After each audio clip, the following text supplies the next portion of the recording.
And welcome to episode 472 of Cinematary. I'm your host, Zach Dennis, and I am here with... Grace Winburn. In today's episode, we're going to be talking about movies that we saw this week in part one.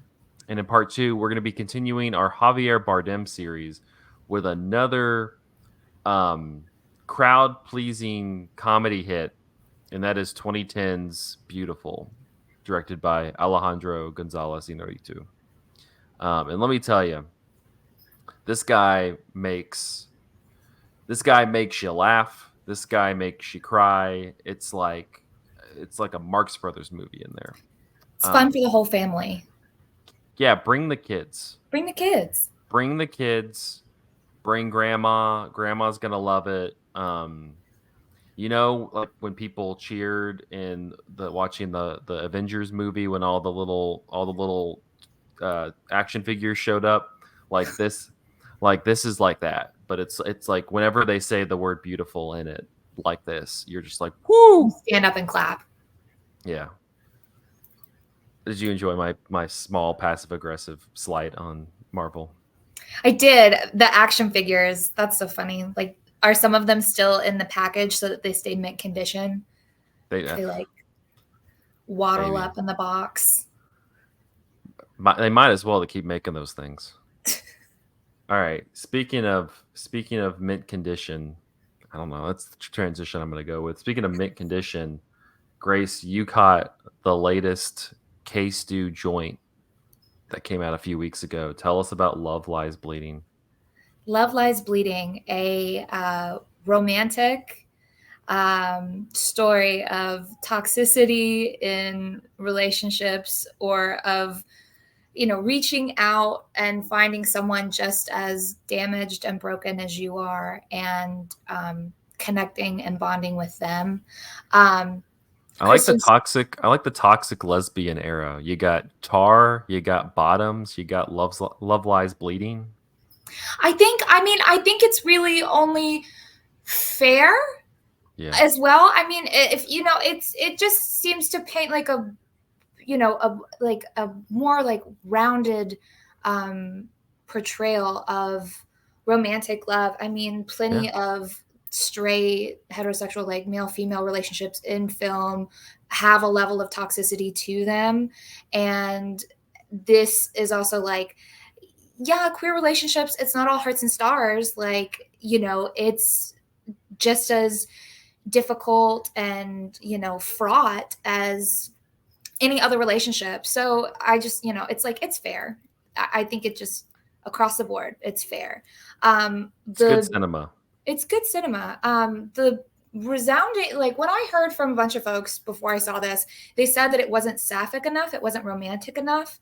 And I great $10 word right there. Yeah, it wasn't sapphic enough. I guess it kind of depends on, what your threshold is for enough. And you have to figure that out for yourself. But I found it to be very romantic and still very tender, while also still maintaining this sharp, hard edge. Kristen Stewart. What? What's it about? Well, Kristen Stewart plays Lou, a gym manager, way out in, I think it's Albuquerque, New Mexico. We took the wrong turn at Albuquerque and wound up here. Katie O'Brien plays her love interest, whose name escapes me right now. I'm so sorry. The two find each other. They lock eyes across the gym training room floor, and it's an instant connection. And there's real chemistry between the two of them, Katie O'Brien and Kristen Stewart, a real easygoing tenderness. Katie O'Brien's character, she's this vagrant. She's hitchhiking her way across country to get to a bodybuilding competition. And she has stumbled into New Mexico looking for work. She finds work courtesy of Lou's brother-in-law, played by Dave Franco, at a gun range. She becomes a waitress at a gun range. She's finding her footing in this town, and she starts to go to the gym, and that's where she meets Lou. Katie O'Brien is gorgeous. She's this beautiful, muscle-bound princess. She is statuesque and definitely not from around these parts. So the locals sort of swarm to her. And after a display of physical toughness, she gets into a fight. Lou patches her up. The two just become inseparable. She starts to stay at Lou's house. They start to develop a relationship, a bond, a connection, a romance. But immediately there seemed to me to be sort of this it all just sort of seemed like too much too fast, but I don't really know. Mm-hmm. Perhaps that is how lesbian relationships work. I've heard the term like U-Haul lesbians, where they like immediately move in together. And that's kind of how it happens. They just immediately connect, and one doesn't want to do without the other. It's almost like an addiction. This movie also sort of deals a lot in addictions, like an addiction to working out, like the highs that you get from the endorphins. There's also juice addiction, not like OJ juice or like orange juice, but like steroid juice. There's that On the addiction. day that he died, this is what you're Yeah, doing. we can't joke about it. Lou is constantly trying to quit smoking. She's inundated with commercials and people all around her saying that smoking's bad for her health. It'll get her in the end, and she needs to be careful with that. So she's constantly battling that addiction as well. But there's also these two just seem to be like very addicted to the high that they get when they're in this relationship. Lou gets to be herself. Katie O'Brien, again, like her name escapes me, and I'm so sorry. Her character I gets was to gonna be look for herself you. as well. And there seems to be this sort of tension between the two of them. Obviously, like sexual, but it's like one can't be without the other. And there is also this criminal edge to it. So Lou's father is a well-known and wanted criminal figure in this town, and he is under investigation by the FBI. Lou is approached to give testimony to her father against her father, but she won't participate. So then there's also that sort of like we dip our toe into like toxic family relationships, and how do you remove yourself from that? What is the effect of her relationship with her father? How does that look on Lou? Like, the trauma that she wears from that, and how then she seeks out these other people. She was controlled by her father to do things that she didn't want to do, things that she wasn't proud of. Mm-hmm. And now it sort of seems like she is able to exert the same sort of control in certain situations. Very charming. Kristen Stewart is also very funny in this. There's a couple of scenes of some comedy. She's so disarming, and it's almost like she doesn't even have to try to be funny. She just is, that kind of stuttery, stammering that she does that people used to make fun of her for. She's certainly using it to her advantage in this. There's also some really great horror elements in this.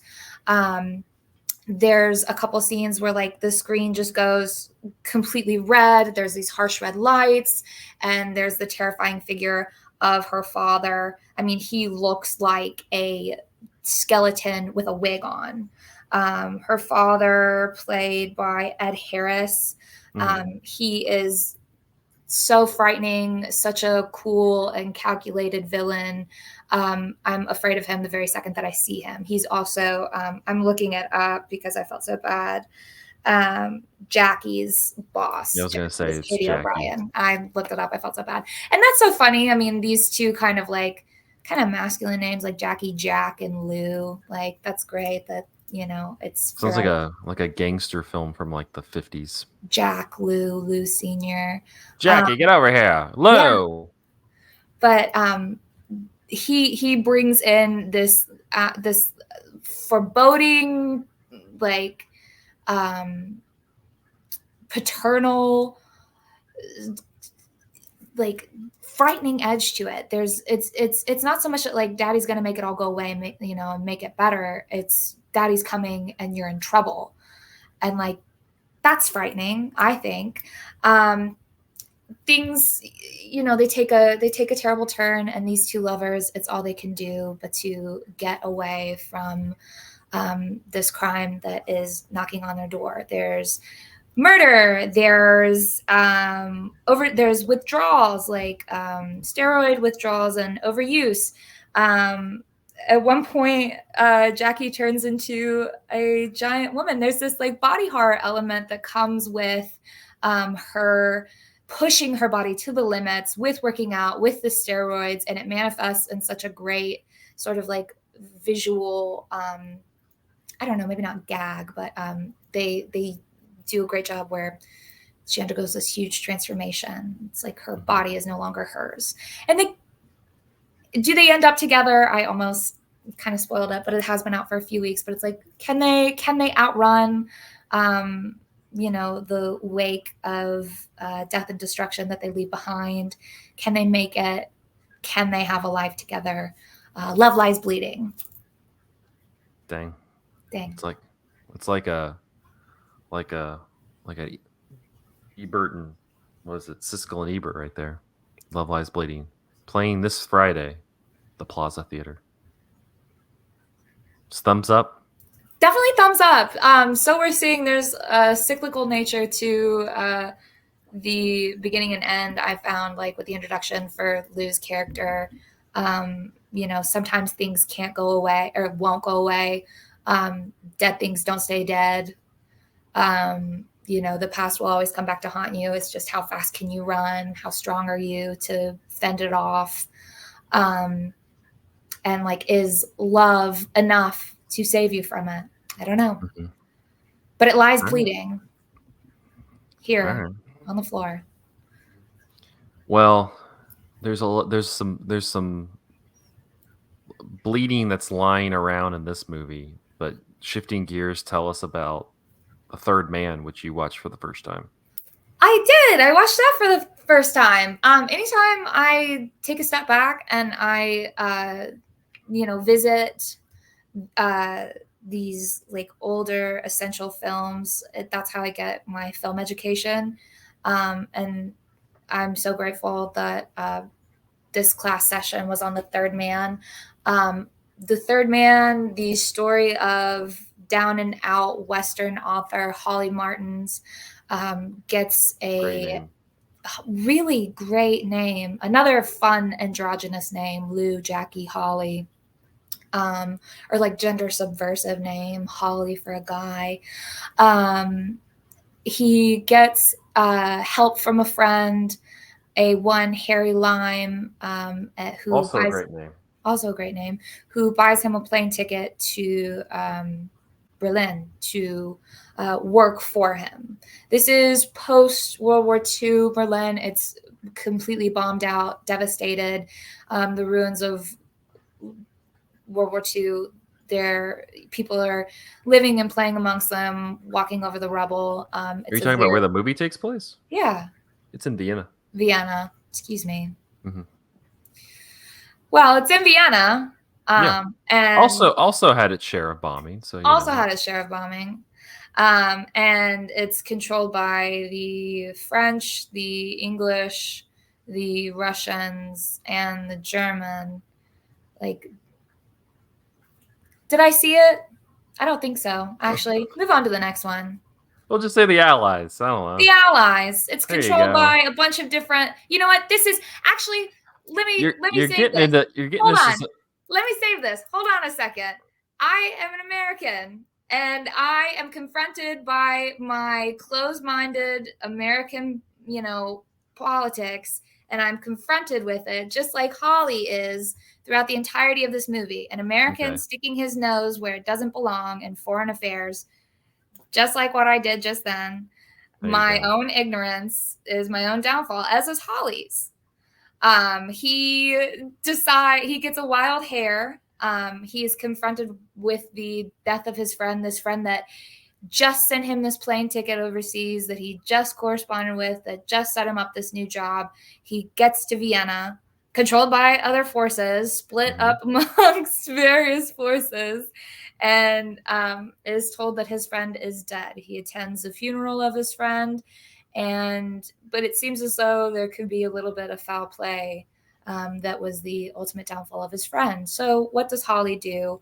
What does any writer worth his salt do? He tries to solve this mystery by sticking his American nose in it where it does not belong. And he is constantly reminded of the fact that this does not concern him. He's out of his depth, and he'll never truly understand what it means to live and try and work and eke out a living in this post-war Vienna.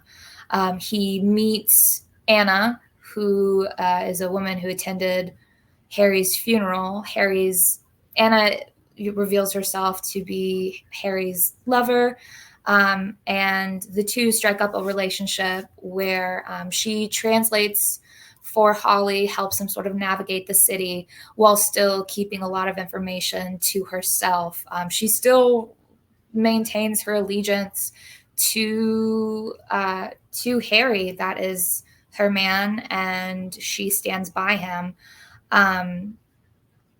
Holly is confronted by the police and asked to, back off, or if not back off, help solve the case of Harry's death.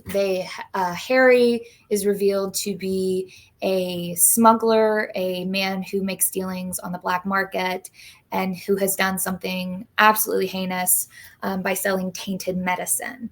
To Harry, it's all he can do to get by. It's his life or somebody else's, and he'll choose his life every time. Not certainly valiant, not a very valiant or heroic way to live, but it's a living to him.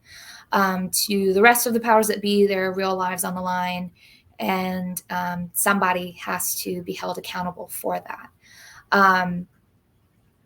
And what plays out is sort of it's a noir, but it just completely subverts everything that I thought that I knew about a noir, and also everything that I thought that I knew about this movie. I thought that this was a much more serious, or tense. I thought there was a little more tension. And I recognize it for those Dutch angles, those canted angles throughout. Everything is off kilter, off center. Nothing really makes sense. The story that Holly is told about how Henry was walking in the street outside of his apartment, run over by his own driver. His friends carried his body off, and his doctor showed up just in time to pronounce him dead at the scene. So there's something suspicious going on here. And then it is revealed to Holly that it wasn't two men that dragged Harry's body off. There was a third man. Who's the third man? The titular man. The titular third man. And that is revealed to us later on with the big reveal of Orson Welles. It's such a great reveal too, because you go the hour. I think it's like an hour 50 minutes or a 2 hour movie, and you go an hour, and on the top of the marquee of the poster, it's like Orson Welles, and you go through an hour plus of the movie, and you're like, what the hell is Orson Welles? And then he finally just has the reveal where he turns, and you have gets the dark background, so you just see the shine of his face. It's awesome. It's a fantastic reveal.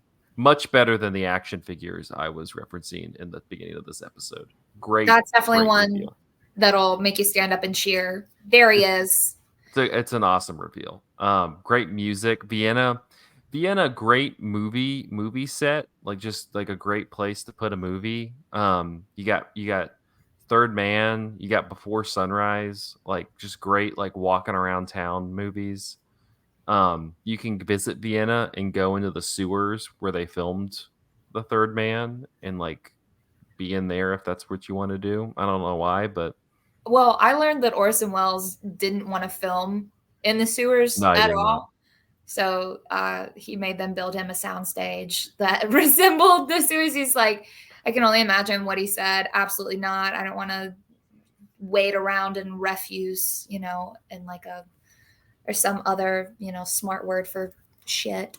Orson Welles is the king of, he's got a real turn of Oh phrase yeah, about him. But good on him, you know, stick to your guns. And he didn't want to do it. And I guess he just has that pull, or he had that pull. yeah. Um, It's Orson Welles. it's Orson Welles. We'll give him what he wants. We established before recording that Orson Welles great hang. Like they always pose like the if you could get dinner with like three people living or dead. Like not that I like love Orson Welles a lot, but like if you were just like basing it off of how like who would you invite to have like the best time? Not necessarily like your all-time favorite people because just because they're great may not mean they're great at like having a dinner together. Orson Welles seems like one you should strongly consider because I feel like he would be he would be like an all-time great like dinner guest. So that's that has nothing to do with the movie. I just want to share that because I think you got to think about that when you're posed with the question three people you would want to have living or dead you'd want to have dinner with is you want them to also be fun at dinner. You don't want them just be lecturing you. Be a bummer. I think you would do a really good job critiquing everything that you ate. Of course, there's an after dinner cigar, a before dinner cigar, a during dinner cigar that we would probably have to smoke as well, or maybe his pipe. Yeah, but I would just let him cook. I would like let him do like let him go. Like just let him be Orson Welles. That sounds fun. Like a night with Orson Welles sounds like a great time. My dinner with Orson. Yeah, that'd been a fun time. Instead, I would have So that's rather fucking that. Andre. Yeah. Yeah. Boring. Yeah. Yeah. Anyway, Third Man. Catch it if you haven't seen it. Great time. Awesome movie. Shout out to Vienna. If we have any And Berlin. Austrian folks listening or watching, shout out to Vienna. I don't know. All right, I'm gonna move. I'm gonna move to some silent comedy that came out last year, and that is Hundreds of Beavers. Hundreds of Beavers was directed by Mike Cheslick, and it stars a man whose name it says is Rylan Brixton Cole Tews. I don't know if that's his real name, but whatever.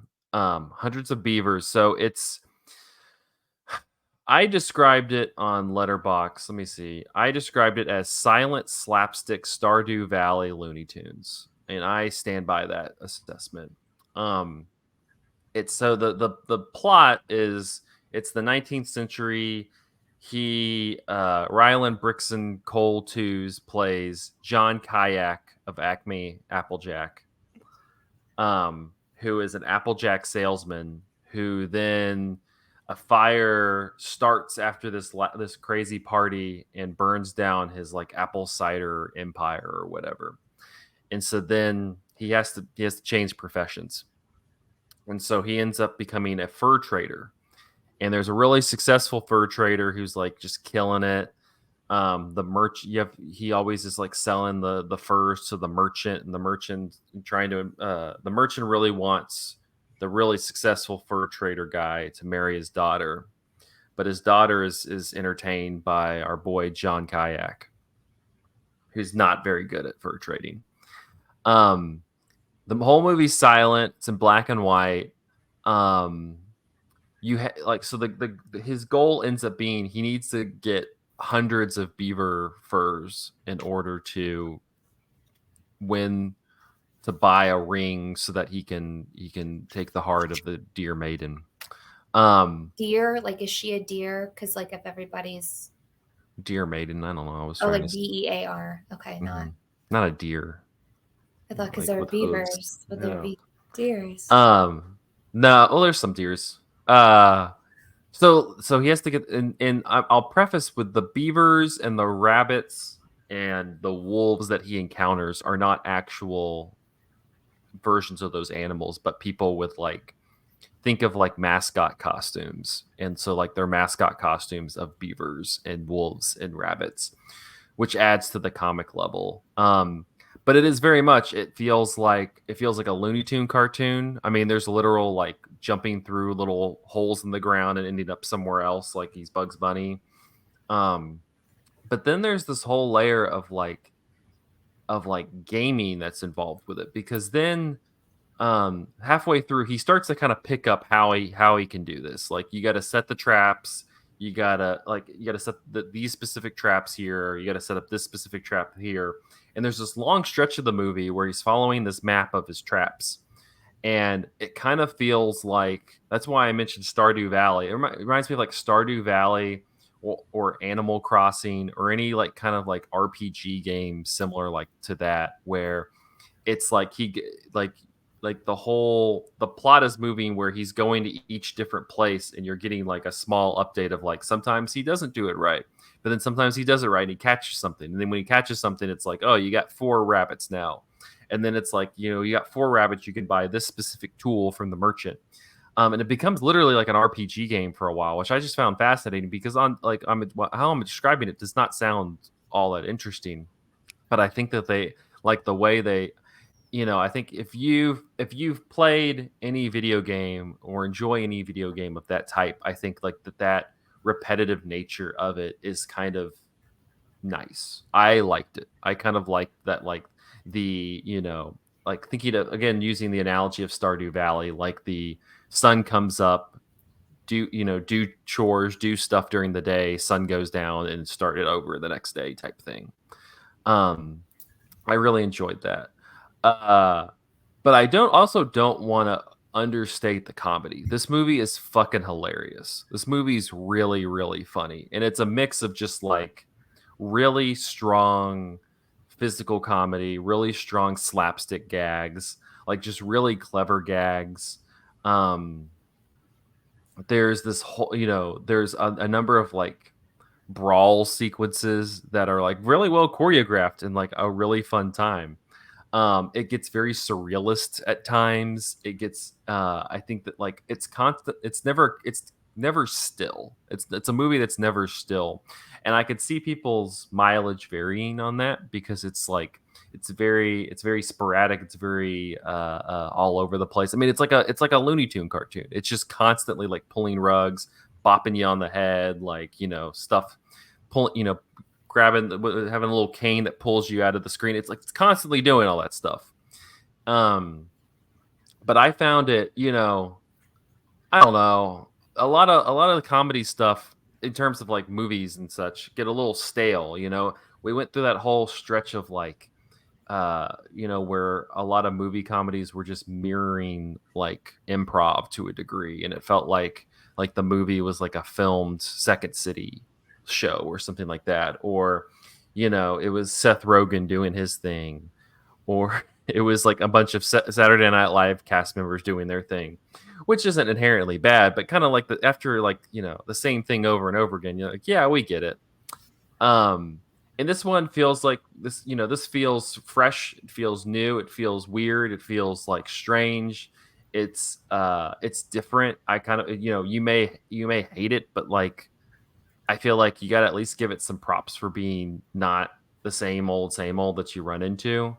Um, I feel like the main character guy, he again, Rylan Brixton Cole Twos.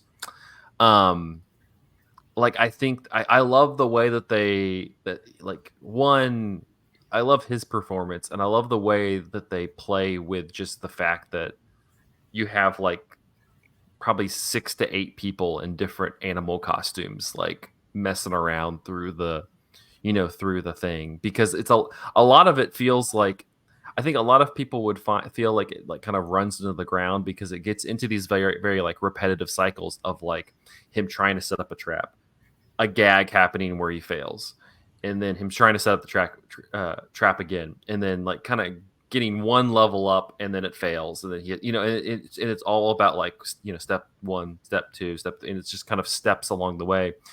And I don't know, to me, as somebody who's played video games and like RPG games similar to that for a long time. I responded to that because there is like there's to me I found like the cadence to kind of out of all of this like unstructured chaos, all this chaos that's happening, like that the structure of like an RPG game like gives it kind of like a backbone to a degree. And so you get that backbone to like work off of for the jokes and the slapstick and the physical comedy. And I feel like it understands that structure and just does that over and over again, so that while it's very chaotic the entire time, it at least finds a backbone occasionally and uses that to just work off of. Um, and yeah, I don't know. It's probably one of my favorites that I've seen so far this year. It kind of hit the festival, like I think a lot of the like indie, like kind of indie-ish festivals last year. But if it's playing around you, it's uh it's definitely worth checking out. It's I think it's a real fun time. I hope that it'll get some sort of like more accessible like streaming or something like that at some point. Because I don't know, I think people would kind of go for it. I think like the irreverence and the irreverence of the humor would play well. I mean, the audience. I went and saw it at the independent theater here, and people were laughing the whole time. And it was a very like wide ranging age range, you know. Fun for the whole family. Yeah, like you know, there's nothing like inappropriate necessarily. There's like I mean it's kind of it's like Looney Tunes, there's innuendo jokes and things like that, but like there's nothing like inherently inappropriate. It's just kind of silly. uh yeah, I don't know, Hundreds of Beavers, good time, enjoyed it, thumbs up. It's fun. It's a fun time at the movies. All right, I'm gonna talk briefly about Dream Scenario, which came out last year as well. This comes from Christopher Borgli, which sounds like a name you made up in an improv session.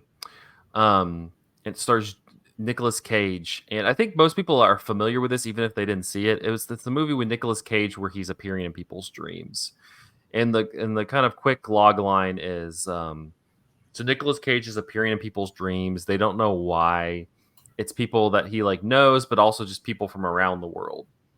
And so he starts appearing in people's dreams, and usually at the beginning he's just kind of like showing up and like, you know, they're like they've like, you know, don't have pants on in the front of the classroom or whatever, and people are laughing at them, and then like Nicolas Cage just like randomly walking in the background. Or like there's this one guy and he's getting chased by this like, you know, horror movie killer guy, and like he's hiding, and Nicolas Cage just kind of like walks over and doesn't say anything.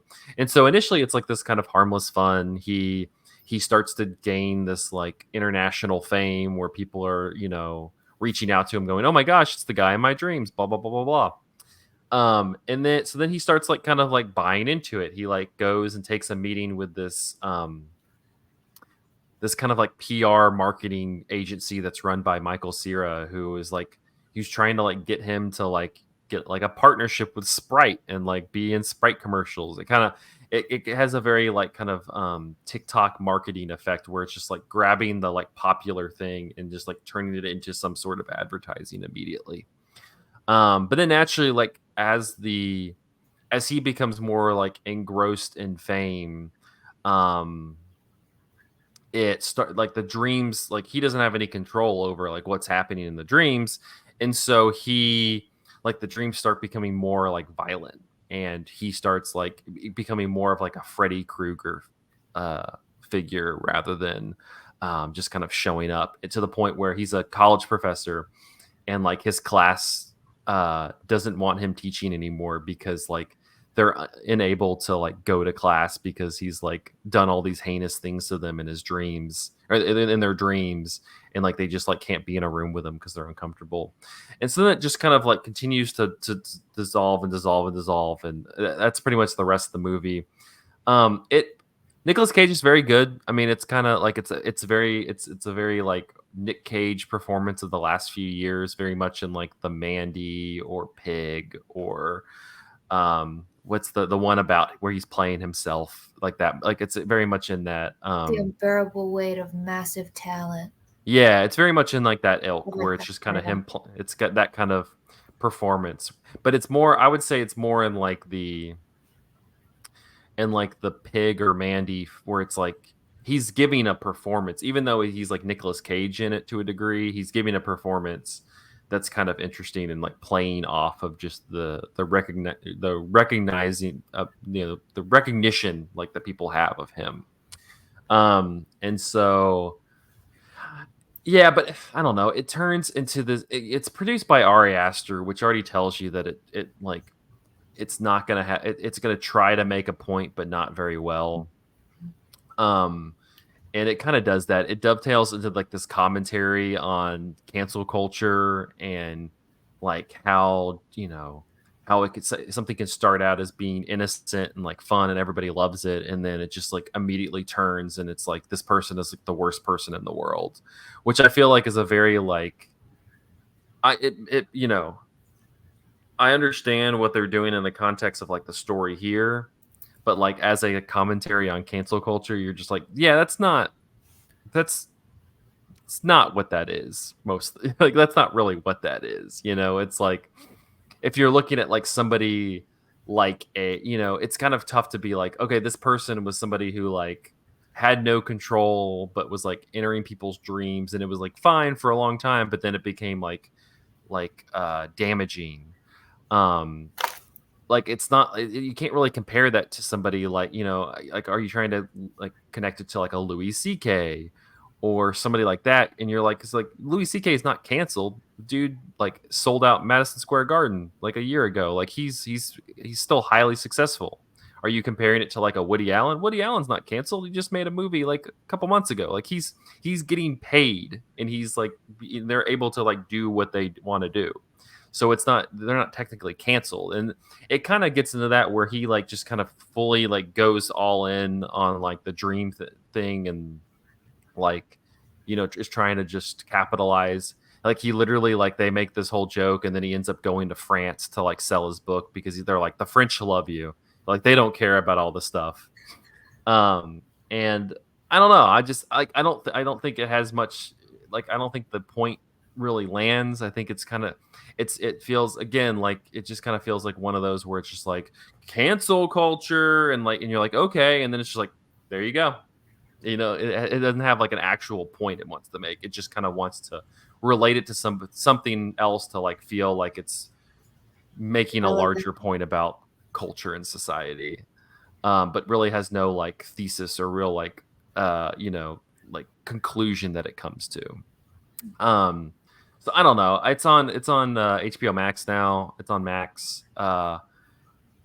It's kind of I don't know. It's whatever. I wasn't super into it. There's like this whole I don't know. Anyway, so it's just yeah. That's all I have to say about it. I don't know. I can't say that I necessarily recommend it, but I just got bored halfway through. I'll just say that. Like I didn't hate it, but I got bored halfway through and I was like, yeah, this whatever. It's just a real bummer. You hate when that happens. Yeah, I'd you rather called it just hate milk it. toast. Milk toast. Yeah, them's You fighting spell words. you spell it MILQUE toast. Isn't that great? Like you spell it like how it sounds. Yeah, but I feel like you'd hear it and you think it's like MILK, but no, it's No, I was quoting the MILQUE. next movie. That's You good. spell All it right, like how it sounds. There's your that's segue. nice. That's there it is. And on that note, we're gonna take a quick break, and then we're gonna be talking about Beautiful after this.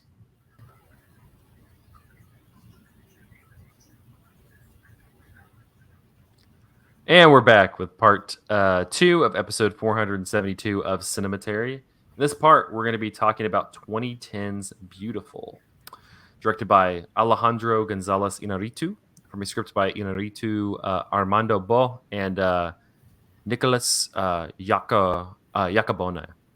The film stars Javier Bardem, Maricel Alvarez, and Eduard Fernandez. The film follows Uxbal, a criminal and father who is diagnosed with prostate cancer and seeks to settle his affairs and responsibilities before he dies. The title is in reference to the phonetic spelling in Spanish of the English word beautiful. I also have to read the log line for the movie on Letterboxd because it literally makes no damn sense.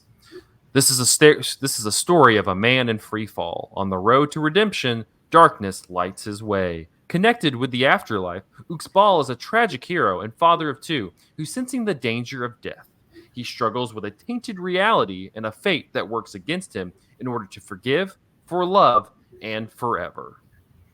Like that sounds like a coming this summer. Beautiful. Beautiful. Inarritu got the idea for the film while listening to Maurice Ravel's piano concerto, and its slow middle movement features prominently in the film's soundtrack. The film's model, Akira Kurosawa's 1953 Japanese epic Ikiru, is described as a similar structure and morale in an article by The Guardian's Philip French. French writes, quote, "The way a middle-aged Japanese civil servant reacts to the news that he has terminal cancer and transformed it into a profound statement about the human condition." I don't think that's what's happening here, but okay. Bardem, in an interview with NPR on living with his character for 5 months and how isolating it was, said, quote, "When you're portraying somebody that has a very specific emotional weight, you feel like you're really starting to abandon your own body and go to someplace else. And then when you come back to yourself, people that know you well, they ask, why did you say that? Or why are you doing this? Or why are you behaving this way? But you don't realize because it's so unconscious, you don't have control over it." In the same interview, Bardem talks about taking on more English speaking roles, saying, "It's like I'm trying to express myself, and there's this office in my brain full of people working at the same time, trying to not be wrong with the intonation with the words. So it's very exhausting. If I speak Spanish, that office is closed.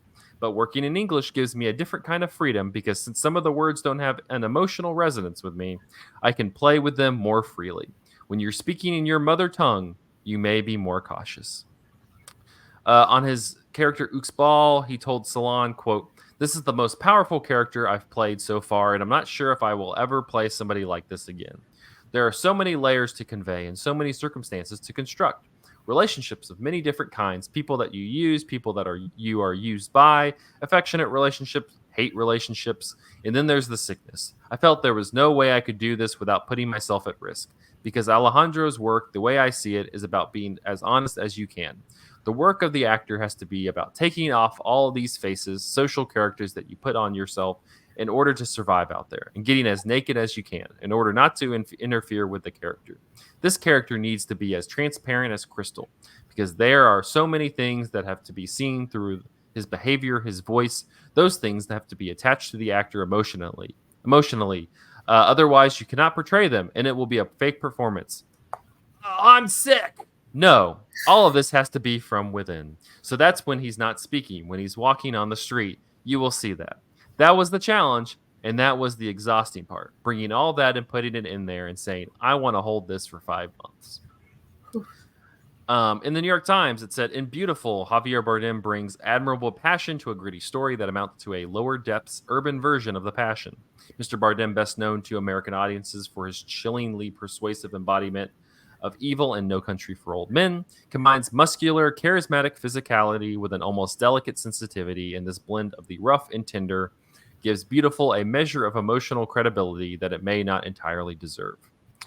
The Hollywood Reporter in 2010, they said Biutiful will require several viewings for the film to yield a complete portrait of its mysterious, flawed hero. Because of all the complexity of his previous films with fractured multiple narratives and an array of international characters, this in many ways is Inarritu's most intricate study yet of the human condition. And Roger Ebert said in 2010, the film's moral sense is heartfelt, but not especially daring. By giving us a good man as his hero, Inarritu possibly weakens his case against the general sense of injustice in his film. Uxbal is so wholly sympathetic that it's hard for us to assign blame for his sins, and yet surely they are sins. Perhaps the idea is that he inhabits a world so lacking in goodness that his possibilities for choice are limited. Everyone he comes into contact with is flawed except for his children and Ige, a Senegalese woman who he hires as a nanny for his children. And her love for them, and to a degree for him, is warm but almost obligatory in a story of this sort. One more unworthy character would be unthinkable.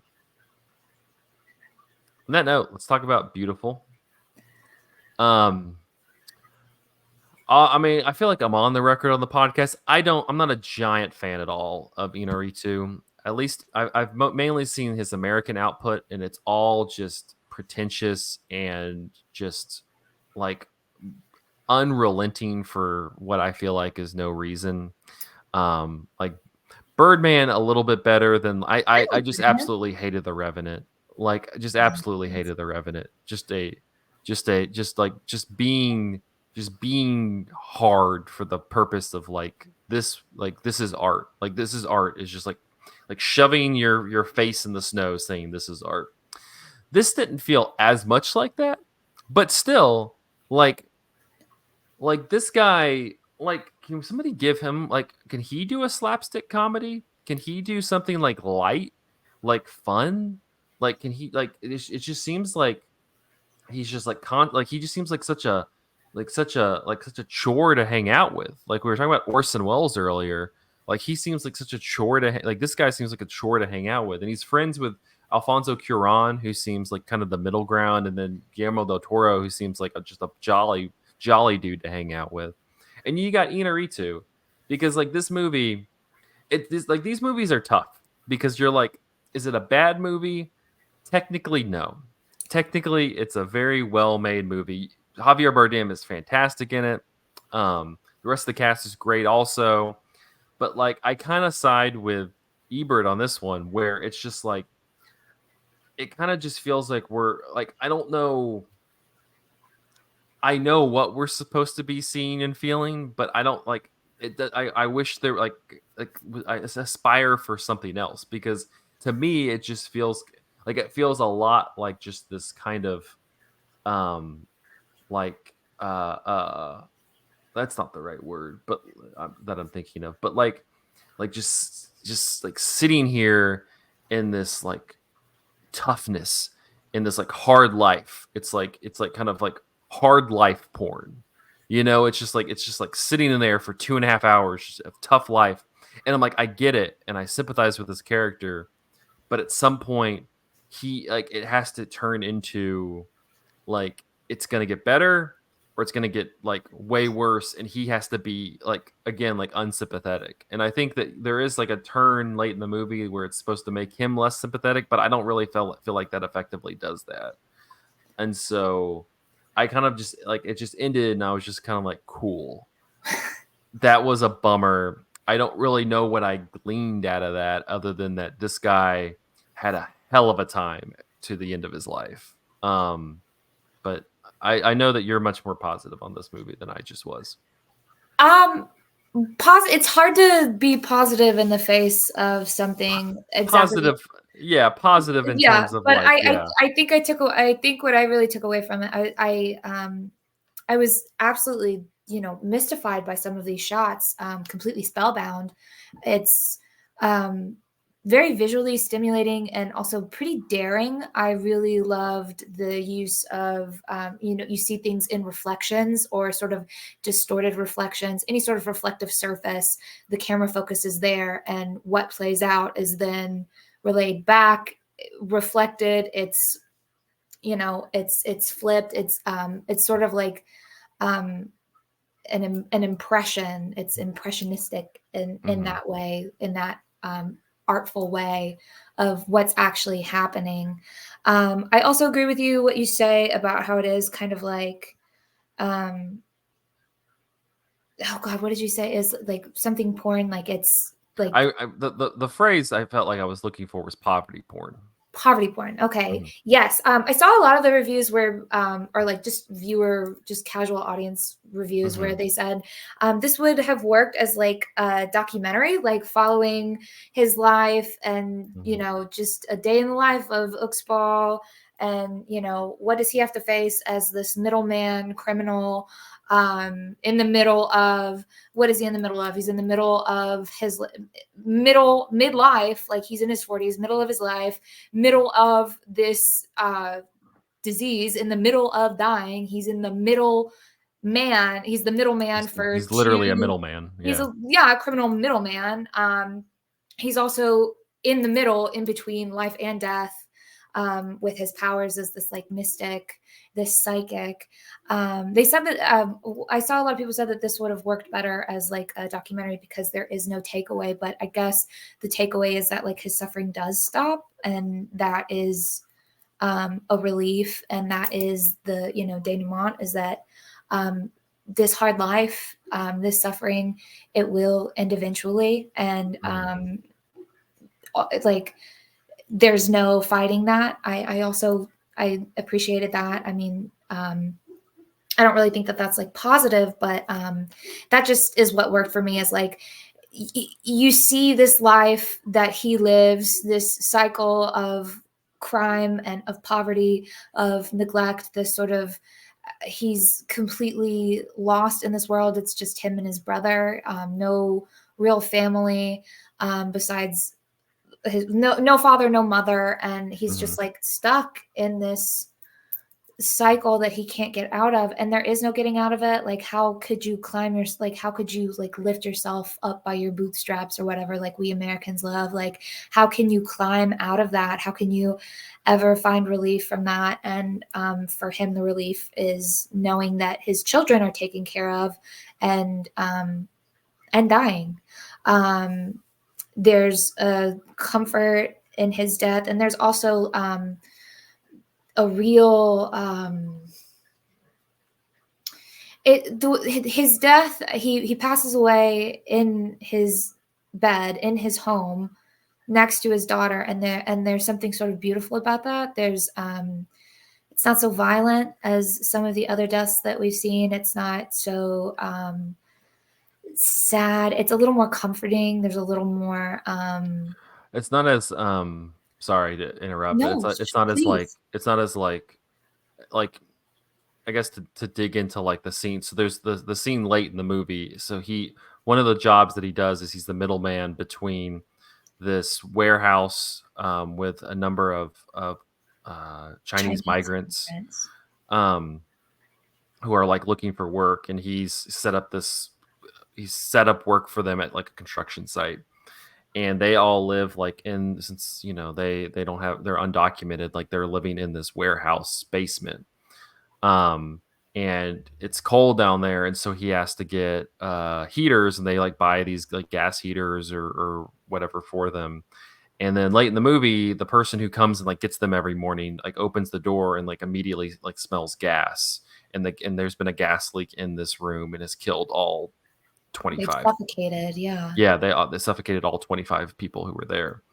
And so like he blames that on himself, but like I bring that up to say that like the death there, it's like very like at arm's length, like you kind of, it's not like you're in there watching the people like take their last breath. You just walk in and it's happened. Like there's no like, there was no lead up or like insinuation that the character was gonna go away or something like that. It just happens. It's very abrupt, and upsetting, and a little violent. You Yeah. just like look, but there's some tenderness as well. Some people pass holding each other. So there's that closeness, a little tenderness, a little dignity. But I think that his passing is much more dignified, and much kinder, and that there's also a closeness to it. Like, we're much closer to him, but it's like, finally, that here's your eternal rest, here's your peace, here's the peace that you couldn't find in life, and he is then reunited with his Yeah. father.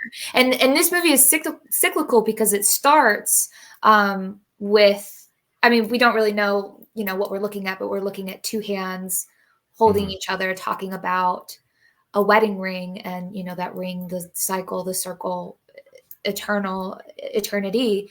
They're discussing the story of the ring, And then there seems to be this sort of sequence where he's in the snow and he's talking to this person, and there's I felt like there was some real familiarity between Uxbal and this figure who appears to him in the woods. Like the figure recognizes him and knows him, and maybe Uxbal doesn't know him just yet, but he starts to figure out who he is. And then by the end, we're given the rest, like the full picture, the rest of that. Well, I feel like he recognizes them because midway through the movie, they one of the plot lines in the movie is they have to move their father's casket and like get him like move him out of the casket because there's development is going to be taking over the land where they've been storing these bodies. So they're going to remove him from the casket and cremate him. And he died in Mexico. He fled Spain during Franco's rule and ended up in Mexico, but then died a number of months after he got there of pneumonia. And so then they like shipped the body back to Spain, and he's been embalmed. And so they asked them to open open up the casket to like see the body. And he like is able, like, it's a dead body, but because of the embalming, like you get a sense of like what he kind of looked like, which you realize is the person in the forest at the beginning and the end. But like but to your point, like it's kind of like this familiarity, like he knows who he is, but because he doesn't really have because he's like, I don't know my father, like I never met him, and so he like has a relationship, so it's like this is somebody who I'm familiar with and know, but also don't have a relationship with. So there's this kind of like timidness to like fully like embrace into the like the kind of wordplay that's happening when they meet. Right. Yeah. The other thing to mention also is that there's this, I wouldn't say like necessarily like spiritual level, but like he has like this, it seems like it's kind of a job, but not like a full-time thing. He has like this kind of side, he has like this spiritual connection to the dead, and you are introduced into that when there's this family has like lost lost children in some sort of accident, but it's not totally clear what happened. And he like goes in there and like touches the body to like communicate with the dead to a degree. And like this family is like paying him, the father pays him to like pretty much like deliver whatever message they had.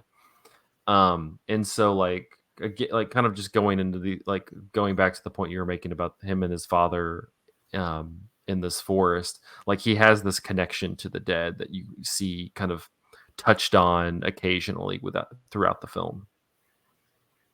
That like magical realism, how that's just his gift, that in this world there are people that are connected to both sides. He helps the dead pass on, and there's also another real like reverence for the dead, more of a respect that we give the dead than we do the living. I think that is kind of it's just a little point that's made. But that was very spooky, and his encounters with the dead, these spirits, these ghosts that he helps or that he's able to see and communicate with, comes back with the bodies and spirits of these Chinese migrants that he feels responsible for in a very spooky way. They're like spiders like in the rafters and just like out of his field of vision. They're hanging from the ceiling. They're kind of like always there. You can like always see them. That was very spooky, I thought. Yeah. I can't really make too much sense of that. Well, so he has this kind of close connection with this mother and her daughter, who like comes and like watches his children, or would watch his children occasionally. And so of course they're among the victims in this of the people who died. And like you could see him like going over there, like touching her to like try to create this connection to like he wants to tell her he's sorry, but you can tell like it doesn't happen. Like he says that she's already gone. Like he's unable to establish the connection that he's been able to do up to this point with, but is unable to do it with this person who he personally wants to speak to. Like he wants to apologize, and he also wants forgiveness too. Yeah. There's a lot of like seeking forgiveness from people, seeking absolution, getting those affairs in order. And it's not just like your financial affairs, but it's like affairs of the spirit, of the soul. And that sort of where you're looking to repent, and you're looking for absolution from these people in your life, the people that you need it from the most. You need their forgiveness in order to continue on, like how his children are always looking for forgiveness for their actions from him, how his estranged wife is looking for forgiveness. Everybody is seeking forgiveness for what they have to do or what they've done, for their actions. So I also, that kind of stuck out to me in that where he's like holding all three hands. He's holding her infant son's hand, her hand, and his all together. This sort of like Trinity, the three. Yeah.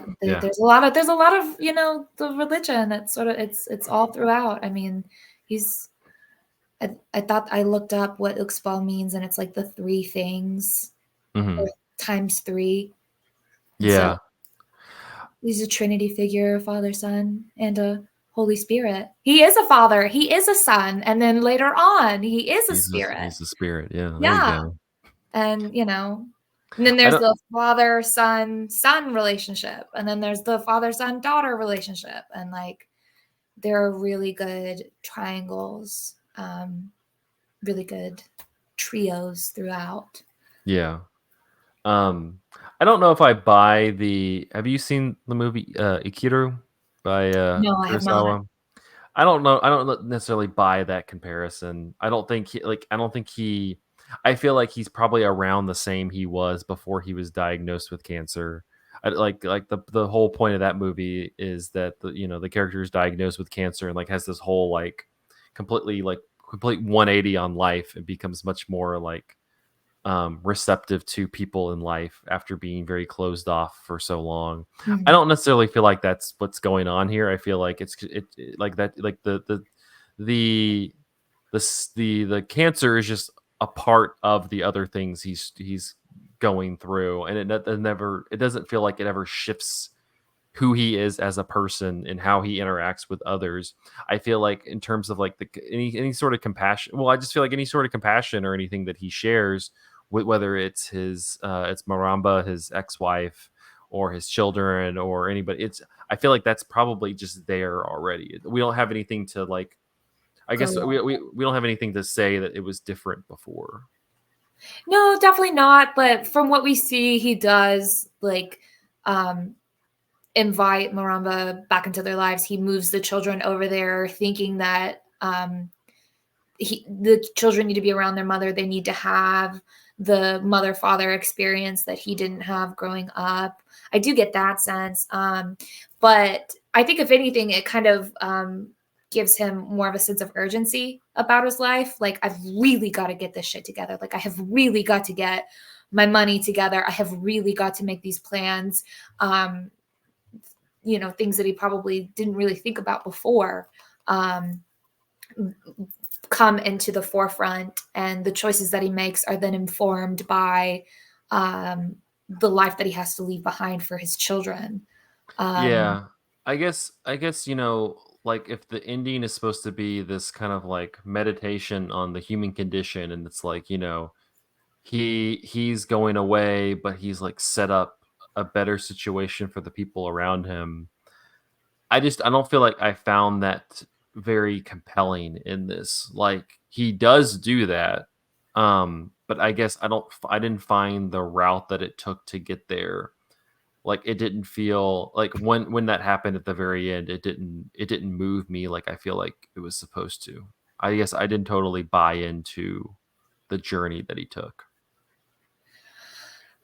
yeah, I mean, I see what you mean. Like it just seems like he was all around a good guy, and it I Well, just like I feel like you're supposed to have like your highs and your lows, and like there's not many highs in this. You have like little small moments between him and the kids that are like nice. Like you can tell that he's like a good dad. Like that in that like he seems to try his best even though he may fail at like looking out for his kids. And those are kind of the highs. Other than that, I just feel like we're just like I guess I just feel like we're wallowing in lows. Again, not it doesn't. I don't. I'm saying this based off of a critic's interpretation of the movie, less Inarritu's intention. But like, if it's going to be a Kiru, like he improves other people's lives, but it doesn't feel like you get a full arc with that. You know, he leaves an apartment and money and such for Iggy and her son. You know, he leaves his children, you know, Like and her care. yeah, in her care, in probably a much better environment than with his ex-wife. And so they're, you know, in a better place also. But like the point of that of the Kurosawa movie is like he uses his, you know, last days to like to improve the lives of these people, and there's like whole arcs where this is where they started, this is where they leave off.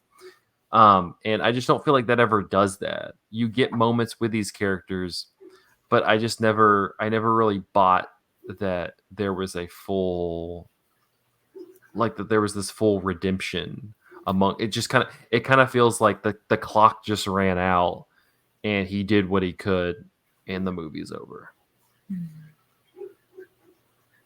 Yeah. And I feel sorry, go ahead. No, I like absolutely. I mean, he did what he could. That makes me think of what Marumba says. She's like, "I'm sorry for the things that I did to survive," and I Mm-hmm. think that that is like a much more appropriate, like tagline, logline for this. We do what we have to. She's a really she's a very interesting character. I thought she was interesting just because she's a mess. But like I think that in the a testament to like the actress, like you understand why, like you understand that like maybe half of it is her, but then half of it, you like I think she seems to be dealing and struggling with a lot of demons on her own that like make it difficult for her to be 100% present for, you know, him and the kids. Well, like she talks about like her mental health, like her Mm-hmm. bipolarity, and then they dance around like addiction, active addiction. It seems as though like Uxbal, when he draws his blood in the doctor's office at the very beginning, he's able to do it very easily. He has experience with needles. Perhaps he's a recovered addict, or definitely a recovered addict. Um, Mm-hmm. and like he it seems as though like he was able to like shuffle off his demons where she wasn't able to, and he does seem to sort of like kind of hold her feet to the fire, like you have not changed and you will not change. Mm-hmm. um and he does seem to be like very harsh on her, and she is a very interesting character. I did like find her, she's an interesting character and a hard mother to watch. Mm-hmm. But You, yeah, you can't completely just be like, ah, she sucks, you yeah, know, like there's because you under like I think the actress does a great job of like giving you showing you and kind of giving you hints of reasons why like she's dealing with a lot to like uh just kind of function, and a lot of that ends up, you know, leading to clearly like late in the movie like harm towards herself and the the children. children and Uxball. Yeah. Oof. Any It, oh, go no, ahead. I did. I like. Now that we've talked about it, I guess I do agree with you that, like, where are the highs? Those like fleeting moments of like domestic bliss, parent, and it seems as though like if everybody has a family throughout this, family at like at very different, what is a family to them. Like there's the obvious, like the more intimate family of Anna Mateo and Uxbal, and then you expand it to add Marumba, and then you expand it to add his brother. But then there's Akwame and Iggy and their child. Then there's his business partner, Yeah. and how his family, their they're all busted by the police, but like they were enjoying like domestic bliss. Like Well, and you everybody. also you have the whole subplot with his business partner who also is having like a relationship with this other guy who like is tangentially related to the business, and it's clearly something that's kept away from his family. It's that kind of gets Murky, confusing. like trying to separate Yeah. family from business and business and family and the family business Well, and like it's so far away from like the main yeah. plot that you're just like, what's going like you don't like you don't know how it all works together, kind of to a degree. It's an Yeah. interesting tension that like adds to the fact that like those two, when they're in business together, they're in bed and in business together, and they, you know. Yeah, I don't feel like it's given much. And It's then not. he kills him, and then, or I Yeah. guess he does, and like his boyfriend's bloody body is just in the bed, and Well, he can't walk away from it. he had to tie up loose ends. He didn't. Yeah, They're pretty much like we can't have anybody talking, yeah, got to So settle affairs. he got to settle affairs. Very Godfather. Yeah, Um, yeah, like just to take an example, like I was thinking about while we were talking from his friend Del Toro. Like you think about like Pan's Labyrinth, which is a movie that's like grappling with a lot of like really dark, difficult things. Del Toro takes the fantasy route where you like have this like fantasy world element to it, this kind of Alice in Wonderland to a degree to it, to like kind of process that, process the dark with just like some sort of semi light, even though that's still kind of a fleeting light.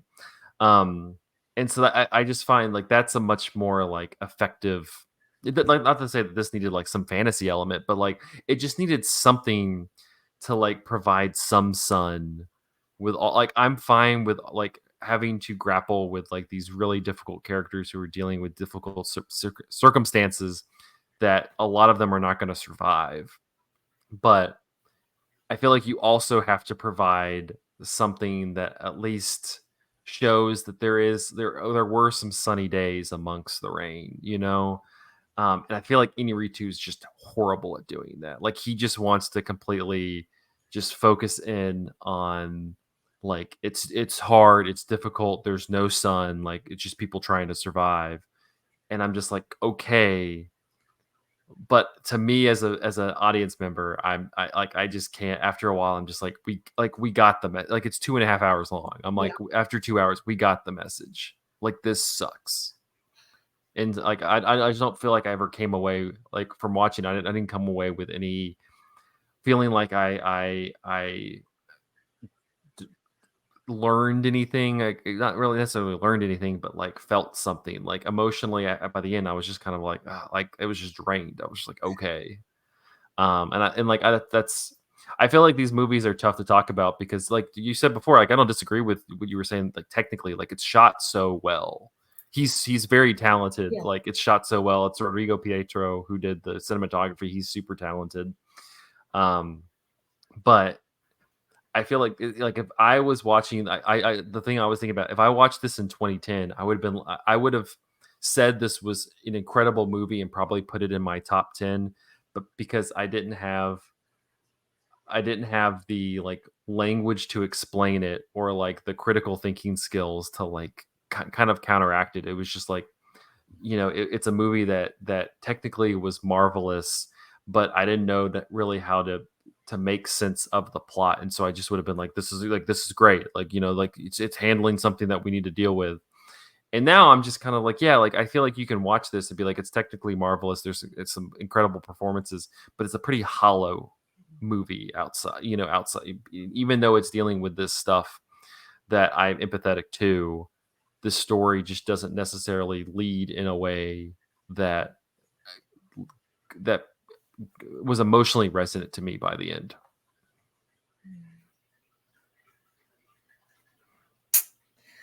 Whoa. Yeah. Yeah. I can't argue with that. I mean, and I won't even try, but Any final thoughts before we close it up? what did you think about the club scene? That was disorienting, a little distracting, and it certainly felt like it didn't really fit. Do you think that that was that moment of like sunshine? where he like If no, that of was course not, where he like lets loose and everything looks like a boob and like No, I don't think it was necessarily sunshine. It just like honestly at that point I was just like, I get it, dude. That was after the whole day of like the dead bodies and stuff. Like yeah, like go and get drunk, do some you coke, need to and be numb. have some like butt boobs in your face. Yeah. For I get it. Like it's fine. Yeah. But no, I wouldn't say because it's stylish, but it's not like fun stylish. It's just kind of it's stylishly shot, but it's not like it's not like something like Wolf of Wall Street has like these kind of like gratuitous like sexual moments that like is shot in this way that's supposed to feel like really cool and like you're just like wow like this is great like the strip club's not shot in a way that you're like wow this is great. It's more just kind of like here we go. Like this also sucks, but there's boobs. So It's really disorienting and yeah. very upsetting. And that was also the only moment where he like says, I have cancer. I'm dying of cancer. And And she's just like, okay. okay, I guess. It's like, why tell her? But yeah, it It's just kind felt of like it just numbed you the gotta tell pain, numbed the somebody. senses. Well, it's kind of like you to tell somebody. So tell somebody who has no idea who you are, really. Yeah, why lie to a stranger? Yeah. All right.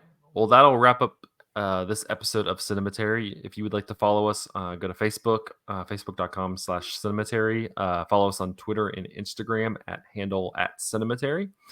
And letterbox.com/cinematary, where we list all the movies that we talked about in this episode. If you'd like to support the show, patreon.com/cinematary. You can be $1, can be $5. Really thankful to our patrons. We used the money that y'all donated over the past year to pay for the website and like the podcasting thing that we use to keep the episodes and such. We really appreciate that. That's really literally keeping the lights on. So we appreciate our patrons Cam, Ron Hayes, Tanner Huskins, Risa Marthathi, and Tyler Chandler. Thank you so much for your patronage. Next week, I think we're doing The Counselor. Is that? Yeah, we're doing 2013's The Counselor. We're going into his English language years. We've already done, before anybody asks, we've already done No Country for Old Men. I forgot what episode it is, but we've done that movie. So you can go back and listen to that if you want to like add to the Javier Bardem series. But next week or next episode, we're going to be doing 2013's The Counselor, which was directed by Ridley Scott and written by Scott and Cormac McCarthy. So should be an interesting one. But until then, thanks y'all for listening. We will see you next episode.